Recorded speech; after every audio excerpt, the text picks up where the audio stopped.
गणेशाय नमो नमः। ओम सहना भवतु सहनौ भुनक्तु सह वीर्यं करवावहै ओम मा विद्विषावहै। हामीहरू भगवानको प्रार्थना आराधना गरिरहेका हुन्छौँ र यही आराधना प्रार्थना अध्यात्मसँग सम्बन्धित छ र अधि आत्मा अर्थात् आत्मा सर्वोपरि छ भन्ने जुन मान्यता हो, जुन वेद वाक्यहरू उपनिषद वाक्यहरूले निरन्तर यही कुरा भन्दै आएका छन् र यस विषयलाई अयम आत्मा ब्रह्म अहम ब्रह्मास्मि भनेर वेद उपनिषद वाक्यहरूमा उल्लेख गरिएको छ।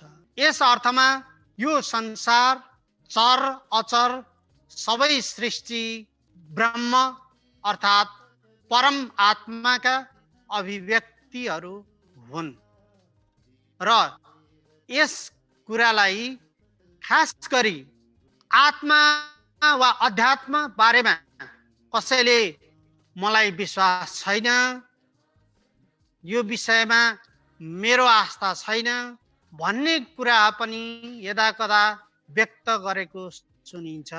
वास्तवमा भौतिकवादी चिन्तन र आध्यात्मिक चिन्तन यी दुईटा पाटाहरू हाम्रो समाजमा विद्यमान छन्।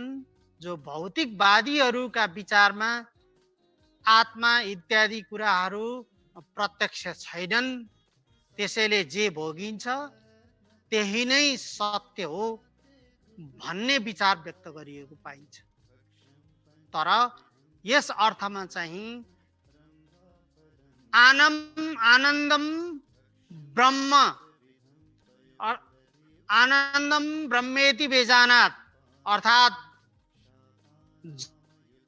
जसले आनन्दको खोजी गर्छ ती सबै आध्यात्मिक हुन्। यो संसारमा कुनै यस्तो जीव कुनै यस्तो व्यक्ति छैन जसले आनन्द नखोजेको होस्। अर्थात् जसले आनन्दको खोजी गर्छ, आनन्द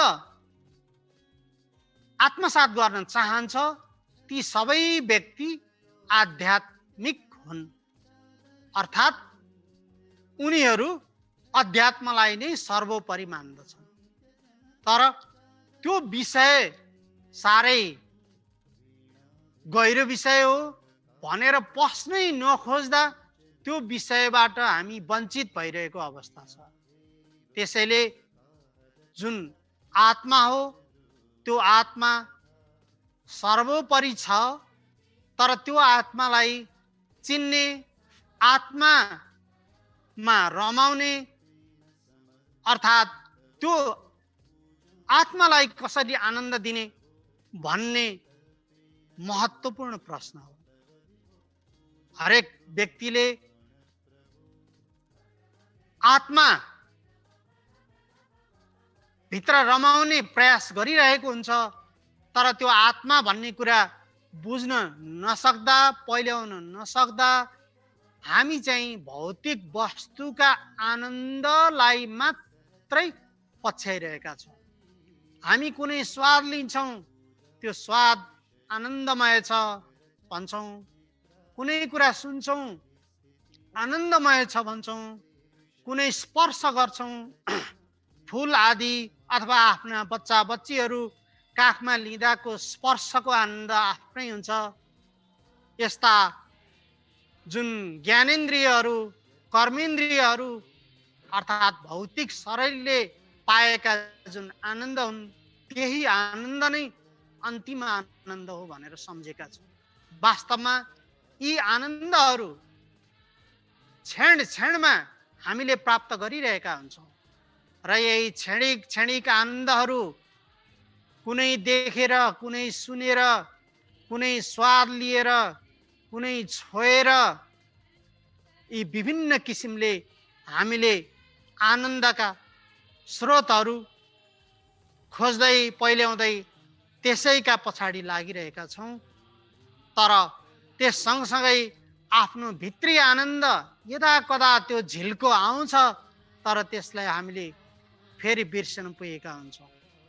यो किन बिर्सिन्छ भनेदेखि संसार ब्रह्म अध्यात्मको अभिव्यक्ति हो। त्यसैले यो संसारमा तीनवटा तत्त्वहरू छन्। एउटा ब्रह्म तत्त्व जसलाई हामीले ईश्वर भन्छौँ, कुनै भाषामा गड भन्छौँ, कुनै भाषामा अल्लाह भन्छौँ। तर जुन परब्रह्म अर्थात् परमात्मा, नाम अलग अलग दिए पनि त्यही नै हो। यदि कसैलाई ईश्वर अथवा गड भन्ने लाग्दैन भने पनि उहाँहरूले संसारमा एउटा विशेष शक्ति छ, त्यो शक्तिबाट चलायमान छ। त्यही शक्ति नै यसलाई हामीले ईश्वर अथवा अध्यात्म भनेर चिन्न सक्छौँ। नाम जेसुकै राखौँ, तर एउटा विशेष शक्ति स्रोत पुञ्ज छ, त्यो नै ब्रह्म हो, परमात्मा हो। त्यसैले ब्रह्म सबैभन्दा सर्जक उही हो, अभिव्यक्ति दिने मूल तत्त्व त्यही हो, बीज तत्त्व त्यही हो। र त्यसको पछि अर्को तत्त्व छ माया। ब्रह्म, माया र जीव, यी तीनवटा शाश्वत तत्त्वहरू छन्। सबैभन्दा माथि ब्रह्म तत्त्व छ, त्यसपछि माया तत्त्व छ। जुन माया तत्त्व हो त्यो ब्रह्मबाटै सिर्जित तत्त्व हो। जुन माया हामीले क्षणिक आनन्दहरू हेरेर, सुनेर, बोलेर, काम गरेर, स्पर्श गरेर लिइरहेका हुन्छौँ, ती सबै माया तत्त्व अन्तर्गत पर्दछन्। जुन माया तत्त्व यस्तो तत्त्व हो, ती खुसीहरू, ती आनन्दहरू एकछिनमा आउँछन् अनि फेरि जान्छन्। पानीका फोकाहरू जस्तै एकछिन आउने, एकछिन हराउने, ती कुराहरू माया तत्त्व अन्तर्गत पर्दछन्। अर्थात् हामीले कुनै कुरा प्राप्त गर्छौँ, खुसी हुन्छौँ, त्यो प्राप्ति सकिने बित्तिकै त्यसैसँग जोडिएर अर्को दुःखपूर्ण क्षणहरू पनि सँगै आउँछन्। फेरि सङ्घर्ष गर्दै जान्छौँ, काम गर्दै जान्छौँ, फेरि अर्को सुख आउँछ, त्यो सुख सँगसँगै जोडिएर फेरि दुःख पनि आइहाल्छ। अर्थात् आनन्द र दुःख एउटै सिक्काका दुईटा पाटा हुन्। आनन्द चाहिँ लिन्छु तर दुःख आउँदैन, दुःख लिन नपर्यो हुन्थ्यो भन्ने कुरा सम्भव छैन। त्यसैले यो मायाको संसार, माया तत्त्वमा हामी सदा सर्वदा एउटा सानो खुसी प्राप्त गर्छौँ, फेरि अलिकति दुःख प्राप्त गर्छौँ, फेरि आनन्द प्राप्त गर्छौँ।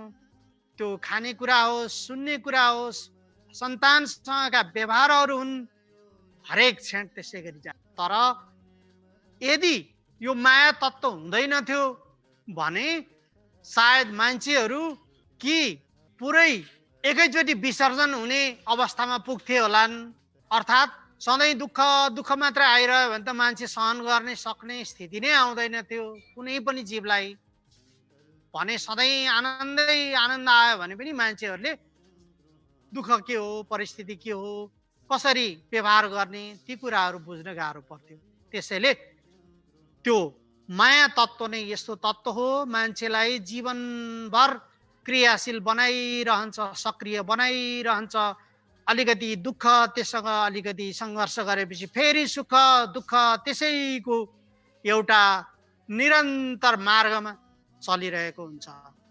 र त्यो माया पछिको जुन अर्को तत्त्व हामीले जीव तत्त्व भनेर चिन्छौँ, अर्थात् त्यसमा मानिस, जीव, जन्तु अनेक तत्त्वहरू छन्। ती सबै ती जीव तत्त्वहरू, जीव तत्त्वहरू जब मायाको जुन पर्दा हो, सुख दुःखमा कहिले रमाउने, कहिले आनन्द लिने, कहिले दुःख मान्ने गरिरहेका हुन्छौँ। तर त्यही बेलामा यी माया तत्त्व अन्तर्गत रिस, राग, अति मोह, अति क्रोध जस्ता जुन विषयहरू आइपुग्छन्, ती कुराहरूले ब्रह्म तत्त्वसँग जोडिने बाटोमा अवरोध खडा गर्दछन्। एउटा पर्दा लाग्न पुगेको हुन्छ, कुहिरो लाग्छ, अर्थात् धुवाँले छेकेको हुन्छ। जसरी कुनै एउटा अग्नि बलिरहेको ज्वाला पनि धुवाँले ढाकेको हुन्छ। जब हामी धुवाँलाई हटाउँछौँ, अर्थात् कुहिरोलाई हटाउँछौँ, अन्धकारलाई हटाउँछौँ, तब हामी ब्रह्मसँग पुग्दछौँ। जब ब्रह्ममा पुग्दछौँ, त्यसपछि यो मायाको संसारका सुख दुःख भन्दा माथि उठेर आफ्नो जुन स्रोत हो, जहाँबाट हामी उत्पत्ति भएका थियौँ, त्यही ठाउँमा पुग्नु नै ब्रह्ममा लीन हुनु, परमात्मासँग भेट हुनु, त्यही ठाउँमा पुग्नु हो।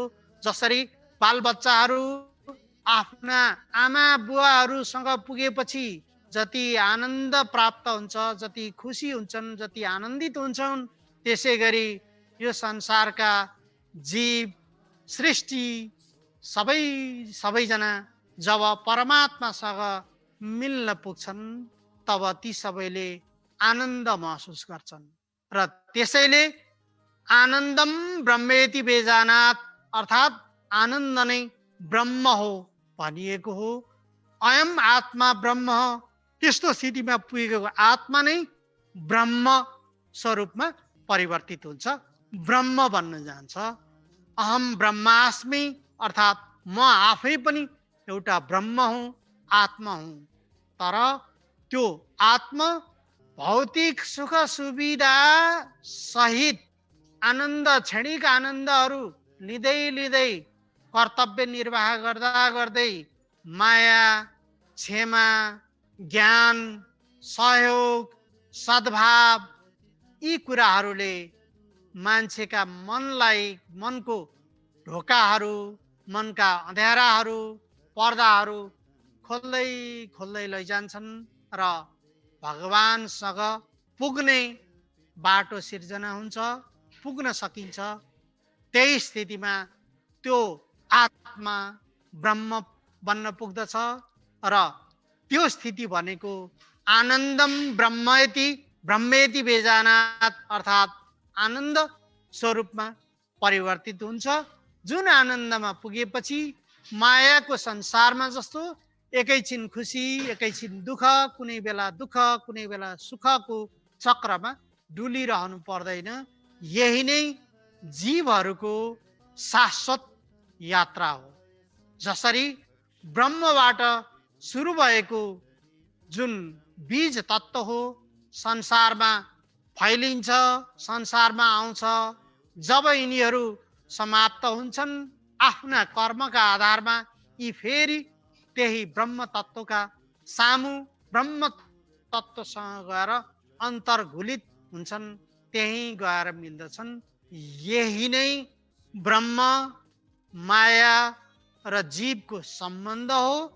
यसै आधारमा भन्दा हामी मानवहरू संसारमा भएका अनेक जीवहरूमध्ये अलि बढी बुद्धि भएको, अलि बढी चेतना भएको, सबैलाई व्यवस्थापन गर्न सक्ने खुबी भएको हुनाले नै यो मुख्य जिम्मेवारी संसारमा भएका सबै कुराहरूलाई व्यवस्थापन गर्दै गर्दै, मित्रवत व्यवहार गर्दै गर्दै, मित्रस्य चक्षुषा समीक्षामय, अर्थात् सबैलाई मित्र समान व्यवहार गर्दै गर्दै गयौँ भने हामीले यो संसारलाई अझै आनन्दमय बनाउन सक्छौँ भने आफू पनि आनन्दमय स्वरूपमा मिल्न जान सक्छौँ। त्यहीँ गएर भेट हुन सक्छौँ, जुन आत्माको स्थायी आनन्द, सत चित आनन्द स्वरूपमा प्राप्त गर्छौँ। त्यसपछि यो संसारमा फेरि माया मोह मायाको संसारमा दुःख पाउनु पर्ने छैन।